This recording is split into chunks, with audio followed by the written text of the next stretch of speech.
It actually was a weird thing where when I would have these like wild successes, like Mhm.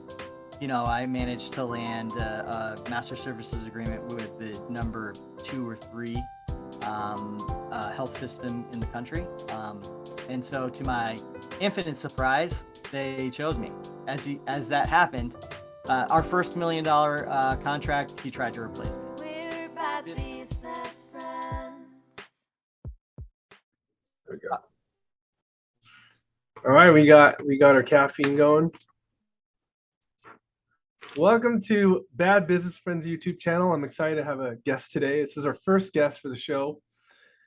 He's a founder of Caduceus Medical Logistics and an old friend of mine. I've known him for over 20 years. Mark, why don't you just introduce yourself? Can you tell us, I guess, first about the business that you founded and what you guys So, do?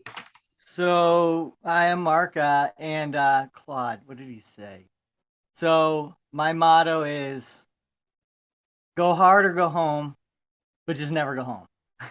Or wait, it was like we were sitting at a bar in Balboa Pier in Cali. Actually, we should have went and seen you actually because we were right next Yeah, door. that's right here in Orange County, I Balboa. know. So yeah, we stayed there for a month setting up Long Beach, uh, all of Southern California for the VA Medical Center. Mhm. So what we do is we move medical specimens back and forth for the VA, and that was from my previous company, which we'll circle back to. And so we were there, and so we're having these big garbage can margaritas or whatever, Mhm. like like this size, right? And so I'm like, Todd's like, "You gonna have one more?" And I'm like, "Go hard or go home."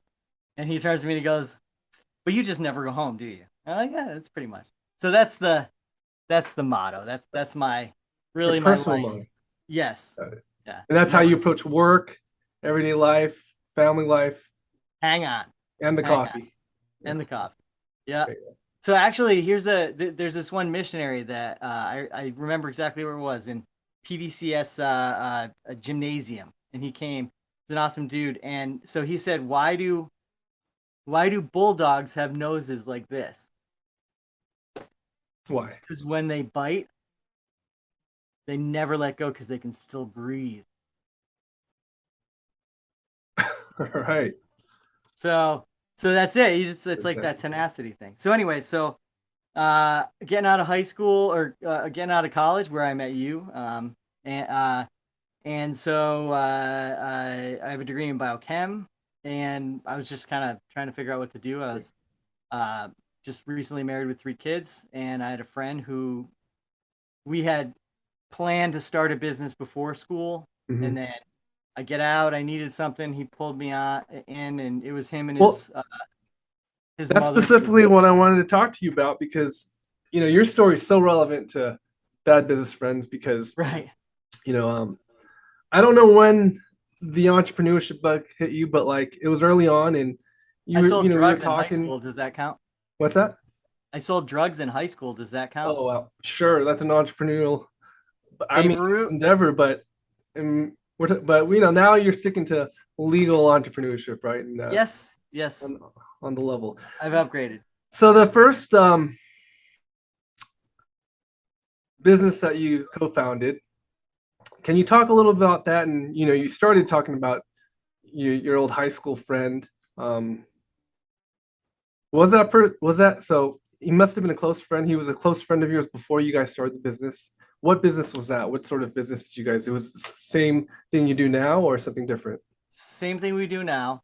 Like so I've left that company and you know with a friend of mine we started another one in the similar business. But so I my friend like he had just gotten out of the Marines and I had just gotten into college. Or no, well, no, I was in the middle of failing out of one or another college. But so we met. I basically passed out at his house and we met and got along famously after that and we were friends for 20 years. And so we lived together. And this is before I met you, Scott. Sure. And so I was going to community college, and then like we were, taking the bus and stuff like that, and then I went up to school, and then came back and started a business. It was him and his mom and his girlfriend, and we were doing medical courier work. Like we carry, like you see the little boxes outside of doctors' offices. Uh-huh. Like we're the ones that pick up the specimens and bring them to the hospital. Okay. Yeah. But we do many other things for hospitals, but everything's like moving around all the time. So who initially he initially had the idea for this and kind of Well, we told you? both actually did, You both. because of a friend of his father had a courier route, and then we both started working for another courier company. And then he ended up staying. I went to school, came back, and he had started this business that we had talked about on his own. And he had like one, or maybe he had like 5 customers. Maybe it was like 20 to 40,000 a year or something like that. And then when I came back, and we had, it was kind of like sprinkling salt. Like we took a lot of work, and we worked as couriers for other courier companies, but then and we had our own like little customers, like a partial indenture. Mhm. They fix your dentures, and then you got to bring them back, and so we would Yeah. do those deliveries and different things like that. And then Nice. he happened to be a service disabled veteran, because he got out of the service, he had stuff, uh, and he so we figured out, hey, we can do work with the government. And so uh frankly, he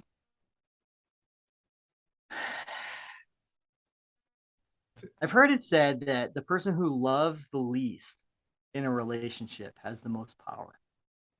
So it's that pocket veto situation where you can't make somebody do something, right? And so he kind of figured out that he really didn't have to do anything, and so he kind of took advantage a bit. And I am a doer, right? And so it worked for many years, because he kind of just like let me do whatever I wanted, Hmm.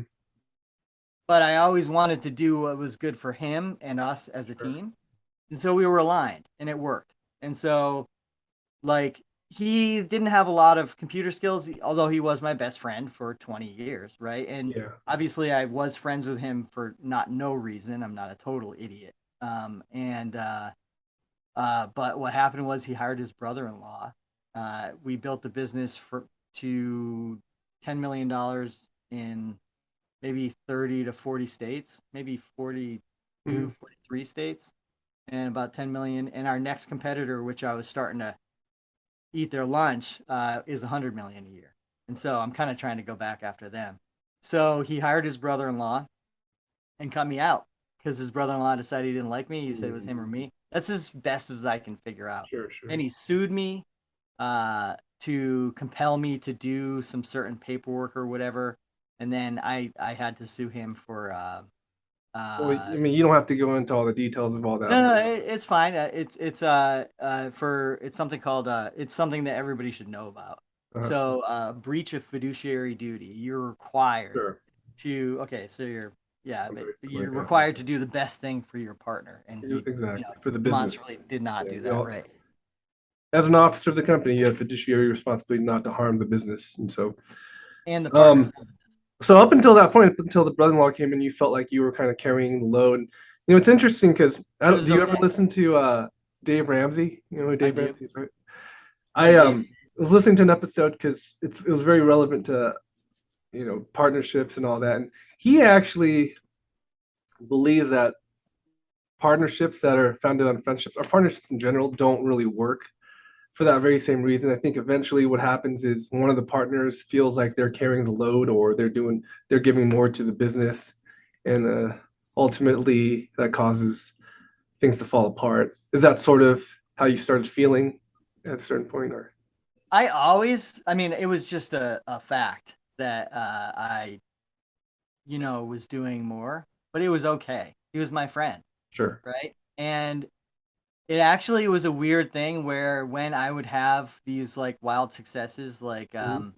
I managed to land a master services agreement with the number 2 or 3 health system in the country. Wow.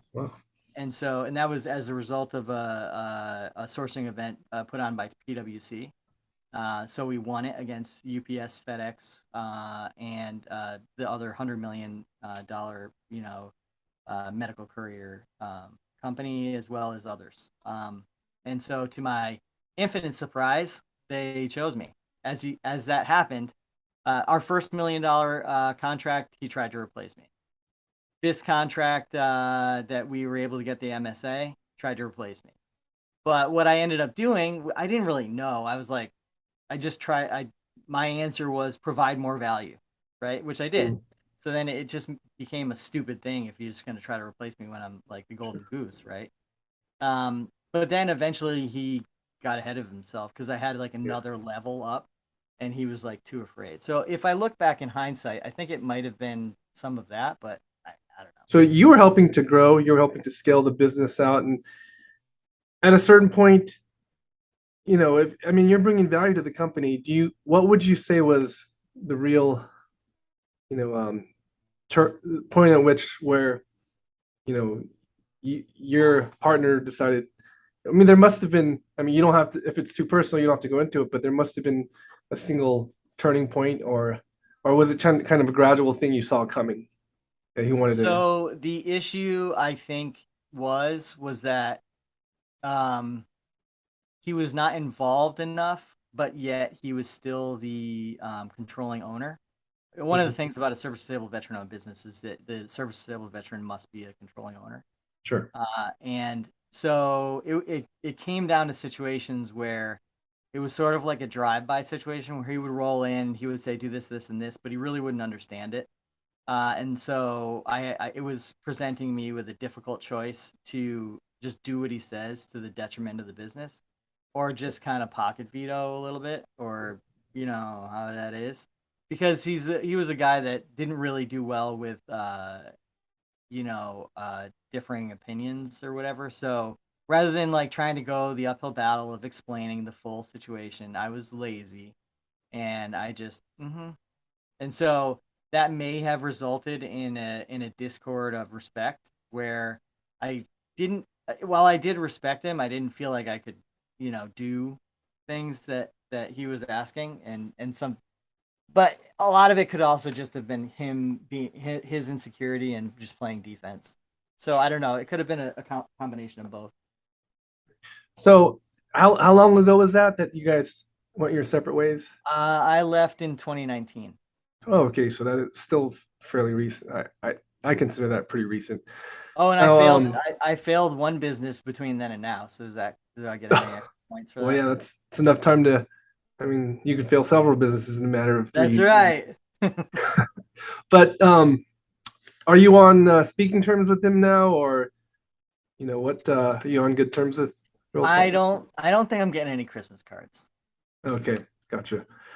From that time, from that experience, is there anything that you could really draw that you think would help someone thinking of going into business with a partner? Like, you know, Yeah. some of the things you shared was maybe you kind of let your guard down, fail to protect yourself early on, or is there a single Get it in writing. get it in writing? Prenup. Sure, it's Prenup. Prenup. All right. Number one, prenup. Everybody's happy at first. Get it in writing when you're all happy. absolutely a business partnership in many ways is like a marriage, and I think you treat it the same way, especially if you're going in, you know, as friends, you have to have. Now, I mean, for me Clear. personally, I don't have a prenup, but I mean, the expectations and conversations you have before going into business are very important. A lot of people go into marriage without talking about the important things like, do you want to have kids, about finances and things like that. Online dating, baby. Say Absolutely. like it has that benefit in that you get the hard stuff out of the way up front, Yeah. right? But you guys when you started this, were you fairly young and just not really, Mm-hmm. or it was your first business, right? Yes. Well, except for drugs, but yeah. Hmm. So after all said and done, Do you think friends should go into business together, like close friends? Absolutely. Absolutely, still. You can't be in business if you're not friends. But Because eventually it ends up that way, right? I think. yeah, I mean, I don't think it's a pre-post. I mean, like friends, not friends. I don't know. It's just got to work, right? Mhm. But so if you go into a casino, right, and you play $100 or something like that, you might win, right? Could happen, Okay. right? But the more you play, the more you lose, right? Because the numbers come out, Yeah. Was that right? They quote? Was always that come out. quote from Casino? Nobody wins but except the casino. I think. Right, that's right. How about gambling is a tax on the stupid? I like that. Yeah. Or Um. gambling is a tax on people who can't do math. Sure. But what I'm saying though is that the reality eventually works its way out. So do it. You know, paper is important initially. And then the second thing, and this is what I'm trying to do this time, is the mistake I made was letting my ex business partner go away, right? Mhm. Not keeping him close, like keeping those lines of communication open, like allowing the relationship to kind of distance or whatever, because it was like I didn't want to do the hard work of keeping my partner in the loop, understanding, active. It's a lot of hard work, relationships, right? Yeah. So I just did the easy, and it turned out it didn't work out so great. So what about now with the Caduceus? Do you have co-founders, friends working together with you? Yep. My wife is my primary business partner in life, as well as in our current business, as well as one of my best friends, Claude. He was my operations manager Mm. at my previous company, and then Brian is our CEO and my current partner. Like right now, yeah. So, and he is an awesome guy, and we've spent a lot of times playing video games together, even before we even started to just to get to know each other, and because that is also something. Can you be friends? Do you Gotta just have hate each fun. other normally? Right. Yeah. And then then we started moving into the whole business thing. We have Discord, right? But like one of the things, like I can say a lot of things about Brian, my partner, and hopefully maybe he'll be on one time. We can have some laughs. He has another business. He owns and started and founded a meadery in Georgia, Viking Alchemist Meadery. Try the meat. And so but yeah, so I'm just trying to not make the same mistakes twice, which primarily is just keeping relationship open. I mean, but going into Communication. business with your wife, does that add a whole new dynamic? Because marriage is already pressure enough, and now It's you have awesome. this added. That's awesome. That's It's totally awesome, man. Why would I want to work with anybody else? worth. You know? Why would I want I mean like the whole point of doing this business is so I can work with my wife. Like that's the point. I've Like she's actually totally encouraged my my asset. wife because I mean she's busy. We have a baby now, so she's spending most of her time on that. But sometimes we talk about, hey, wouldn't you like to? Because she sells a lot of stuff on like Poshmark and does all these things, and I'm like, if you do that often enough to maybe even start a business. Another thing she likes to do is like she creates these handmade cards for everyone and spends all this time doing it. And every time I see her doing something, I'm like, this is so marketable. But I mean, she doesn't really have that itch for entrepreneurship. But then she has been actually talking to me lately about the possibility of doing that once our daughter gets to an age where we don't have Is to is be over. marriage not the ultimate alignment, right? I mean like with everything, right? And so to me alignment is like it's such like a consultant word or whatever, like blah. But it's so I am so it's so important. Alignment is so important. Because we are all per C.S. Lewis, we are all deeply and unadulteratedly selfish, right? And so the benefit of alignment is that you're aligning your best interests with the best interests of somebody else. So, and then of course, marriage is one of those, and I guess business partnership is another, or even employee, Mhm, shit. sure. So this the business you're running with your wife and friends. Um, what is your? Are you the CEO currently, or I'm the COO you're the CEO? Okay, but and a partner. you and but your wife is also a co-founder of the business. She is a co-founder. She's yeah. Mhm. Okay. And of course, you said it's a medical logistics company. How would if someone's looking for your services and their healthcare system or provider that needs logistical support, how would they reach you? Typically they would most of what we would do is word of mouth because well, the proof of the pudding's in the eating, especially when you're buying, you know,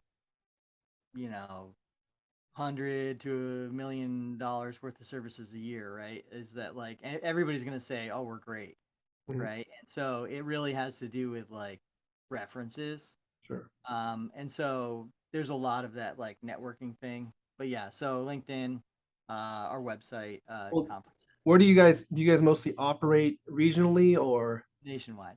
nationwide? So Okay. we currently operate in Seattle, St. Louis, Arkansas, Michigan, Detroit, Michigan, Oh New wow. York City, and Massachusetts, and our headquarters in Atlanta.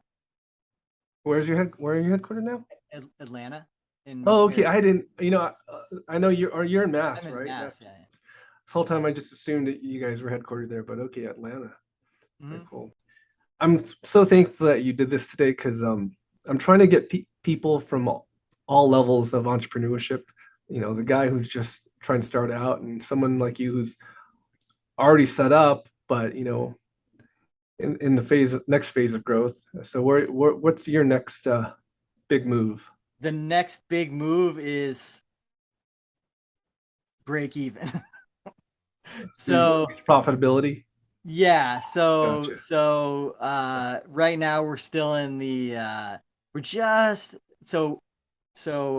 we are founded in June 21 Oh 20 wow. in 20, either 20 or 21. But we didn't cut our first invoice. We didn't get our first customer, $2,000 a year billed annually. Uh, in uh, in June of last year, and then we cut our first invoice in November of last Oh year. So wow. we haven't had a full year of invoicing yet. So it's a And it's a long sales cycle because yeah, it's a pretty long sales cycle. We're up as far as volume. We're pushing 1 million. oh, that's Trying good. to trying to get to 1 million. Yeah, by the end of the calendar year. Well, if you can do that within a year, that's great. I mean, we're in e-commerce and we can sell to anyone, and it took us, I want to say, year three to get there in sales. And we did reach profitability that year. That was our first year, but honestly, I mean, we can talk about this some other time. But we went back to negative after that, but Hmm. for It would various be reasons. great to really discuss with you like that particular step because it is so like it's such a tough thing. I've just been through it, right? And so like as you're starting a business, right? So generally speaking, say for this, cup of coffee, right? There's this much profit, right? And this Hmm. much is cost, right? And so like but the issue is if you only sell one cup of coffee, that's not going to cover your expenses, right? You have to Yeah, have a certain critical mass of volume in order to be able to cover your nut, sure. right? And so like it's such a weird thing to be able Yeah. to have to like be spending and how quick you do it, and there's just so many variables. It'd be I great, I think, I discuss. think there's a difference between the entrepreneurial mindset and small Yeah. business mindset. I know a lot of times people equate those words, but to me, entrepreneurship is about how do you grow, how do you scale, right? It's constantly reinvesting. So that's why a lot of entrepreneurs don't see profitability for a long time. Hmm. Because you could build a small business in the first year, just take in what you need and make your money that way and never grow. But if you're in the growth mindset, you got to take that what you just showed me in that cup and reinvest it. And before you reinvest it, you have to think about what your next move is. Think long term. And I was just talking to Jacob, my old business partner, the other day, and I said the two biggest detriments to thinking long term in business is, when you have lack of funds and when you have lack of time. And both of those things could easily happen to get actually, you get so busy and tied up in the day to day that you're not thinking long term, or fear because you're not making any money, so you're just scrambling and running with your head cut off and trying to. So if anybody's trying to do this, my biggest takeaway from this year of sheer terror is the sun always rises. So at 5 o'clock in the morning, every morning when you wake up and you have no idea how you're going to meet those bills and everything looks like utter garbage, trash garbage, dog pile. And you're like, how am I going to do this? And nobody's calling. And there's like 8 or 20 months ahead of you that, you don't see anything. Just, you don't know what's going to happen tomorrow. You do not know. I don't think you could be a successful entrepreneur without being an optimist. We are eternal optimists, right? Even when things are going bad, we always know tomorrow something good could happen. Wake up the next day and go at it. So yeah, that's I always saw you as an optimist and having that entrepreneurial mindset, even when we were back at in college and all that. So makes sense that we're here today and both pursuing this. Dude, I totally appreciate you talking to us today, and that's gonna be it for now.